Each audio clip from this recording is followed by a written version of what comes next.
टीना बोली, तू तो उसे बाद में मारेगी, फिलहाल वो खुद मरने जा रहा है, जल्दी चल, इससे पहले कि वो बिल्डिंग से नीचे कूदकर अपनी जान दे दे। टीना उसे लेकर कॉलेज के बैक साइड गार्डन में गई, जहाँ बहुत भीड़ थी। भीड़ का चेहरा बिल्डिंग के टेरेस की तरफ था। कॉलेज की एक बिल्डिंग के टेरेस पर राघव उर्फ राघवेंद्र हाथ में माइक लिए खड़ा था। राघवेंद्र राघव और शीना का बेटा है, जिसे सब राघव बुलाते हैं। एक दिन किया से हुई मुलाकात में राघव का दिल किया मल्होत्रा पर आ गया और वो उससे प्यार करने लगा, पर किया ने हर बार उसके प्यार को ठुकरा दिया और तब से ही राघव किया को मनाने की कोशिश में लगा है। आज एक आखिरी कोशिश करते हुए उसने सुसाइड का प्लान बनाया ताकि वो किया को मना सके। किया उसे बिल्डिंग के ऊपर चढ़े देखकर बोली, यह आदमी सच में पागल हो गया है, इसे क्या लगता है इसका ये फिल्मी मेलोड्रामा देखकर हम हाँ कर देंगे? कभी नहीं। वहीं किया को देखकर राघव ने माइक में कहा, आखिरी बार पूछ रहा हूँ तुमसे, यू विल लव मी और नॉट? अगर तुम्हारी हाँ है तो मैं अभी नीचे आऊंगा, और अगर तुम्हारी ना है तो मैं यहीं से कूदकर अपनी जान दे दूंगा। ये सुन किया ने मुंह बनाते हुए कहा, बेवकूफ आदमी, ये क्या हमारा कोई रिश्तेदार लगता है जिसे बचाने के लिए हम झूठ बोलेंगे? सड़क छाप आशिक, मरता है तो मर जाए, पर हम हाँ नहीं करेंगे।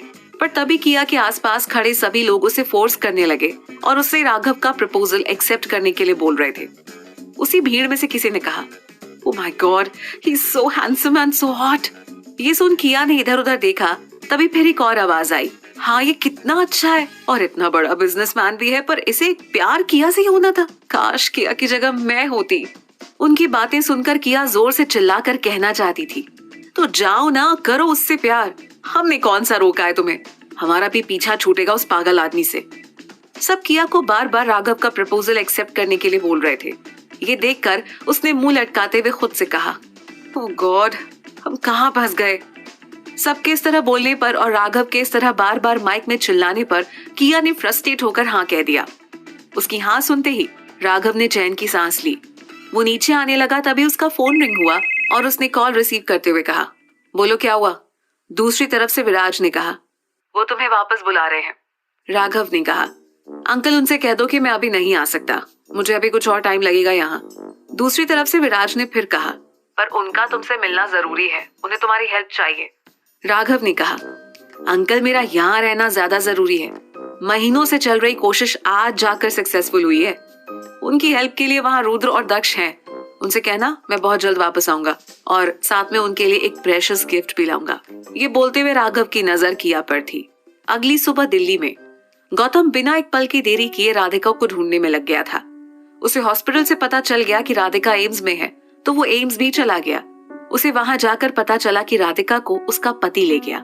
ये इन्फॉर्मेशन भी गौतम को बहुत मुश्किल से मिली थी। उसने उसी टाइम विवान को कॉल करके सब बताया। विवान ने कॉल पर कहा, उनकी कोई फोटो मिले तो ले आओ। गौतम ने निराशा के साथ कहा, यार समझ नहीं आ रहा है क्या करूं, पर यहाँ कुछ तो गलत है। उधर से विवान ने कहा, क्या?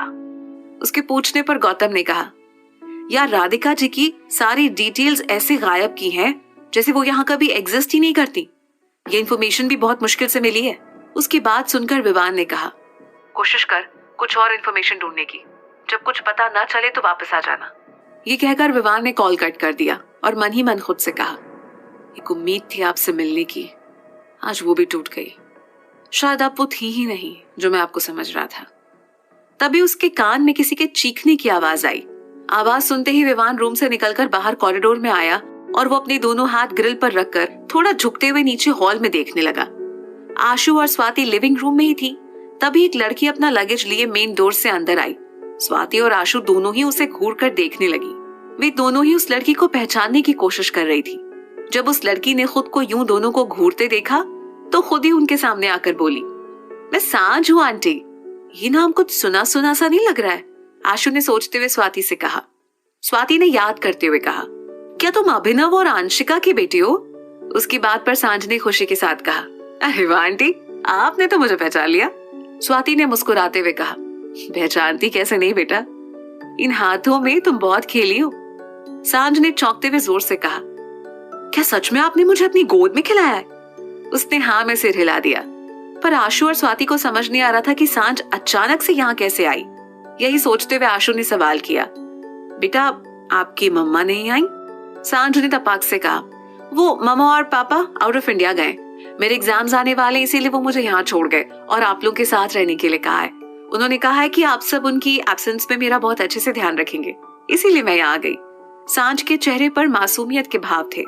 अपनी बात बोलकर वो दोनों को ध्यान से देखने लगी, मानो कंफर्म कर रही हो कि उन्हें उसकी बातों पर भरोसा हुआ या नहीं। स्वाति और आशु दोनों ने एक दूसरे को देखा और फिर सांझ से कहा, ठीक है बेटा, जब तक तुम्हारे पेरेंट्स नहीं आ जाते तब तक तुम यहाँ रह सकती हो, इसे अपना ही घर समझो। इस बात पर सांझ ने मन ही मन खुद से कहा, ऑफ कोर्स आंटी, ये मेरा ही तो घर है, मेरा होने वाला ससुराल। आशु ने सर्वेंट से बोलकर सांझ का सामान कमरे में रखवा दिया। स्टेयर से उतर रही झरना की नजर जब सांझ पर गई तो वो उसे देखकर खुश हो गई। उसकी आंखें खुशी से चमकने लगी।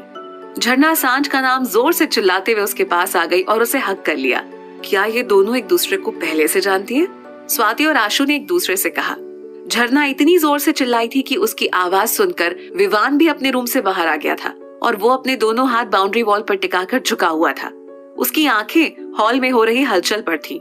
सांझ झरना के गले लगे हुए थी। उसकी नजरें विवान को यहाँ वहाँ ढूंढ रही थी। तभी उसकी नजर फर्स्ट फ्लोर के कॉरिडोर में खड़े विवान पर गई। उसे देखकर सांझ ने अपनी एक आंख दबा दी। वहीं स्वाति ने आशु से कहा, आशु, तेरा दूसरा बेटा भी गया। उसकी बात आशु को समझ नहीं आई तो उसने नादानी में पूछा, दी, आप क्या बोल रही हैं? मुझे कुछ समझ नहीं आ रहा। स्वाति ने सांझ की तरफ इशारा करते हुए कहा, जरा सांझ की नजरें देख, कहाँ है? फिर सांझ की नजरों का पीछा करते हुए उनकी नजरें भी विवान पर गईं। दोनों एक दूसरे को देख रहे थे।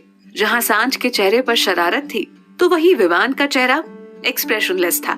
स्वाति ने दोनों को ऑब्जर्व करते हुए कहा, ये दोनों जैसे एक दूसरे को देख रहे हैं, ये विहान तो नहीं हो सकता।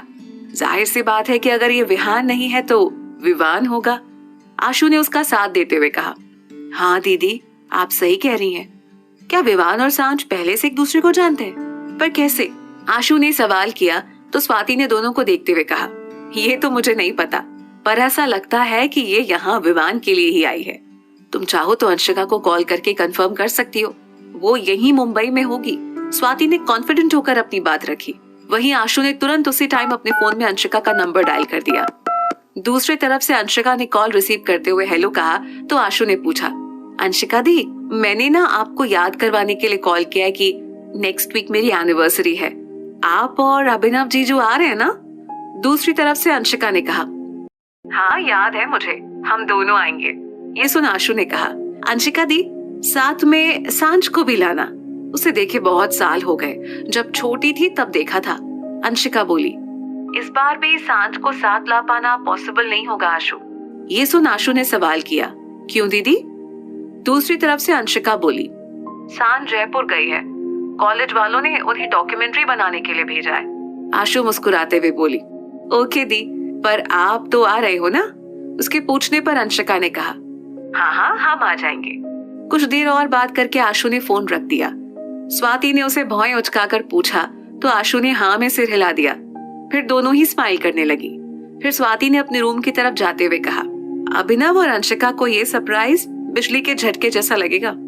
वहीं झरना ने मुंह लटकाते हुए सांझ से कहा, अच्छा हुआ तुम आ गई, हम तो दोनों को देखकर बहुत कंफ्यूज हैं। हमें समझ ही नहीं आ रहा कि दोनों में से हमारा वाला कौन सा है और तुम्हारा वाला कौन सा है। सांझ ने सोचते हुए कहा, अब मैं आ गई हूं ना, इसका भी कोई ना कोई सोल्यूशन हम निकाल ही लेंगे। विवान सांझ को देखकर वापस अपने रूम में चला गया।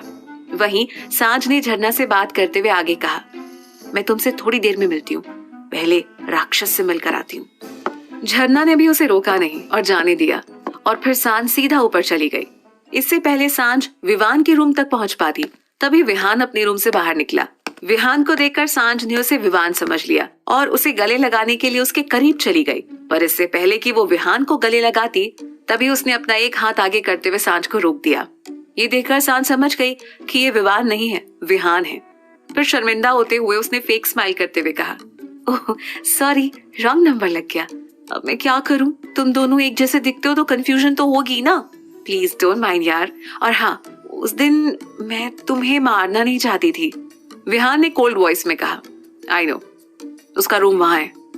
रूम देखकर सांझ ने शरारत भरी स्माइल होठों पर लिए कहा, thank you mister Vihan Oberoi. ये बोल वो वहां से चली गई। विहान ने सांझ को देखते हुए धीरे से सिर हिलाकर कहा, both the girls are mad.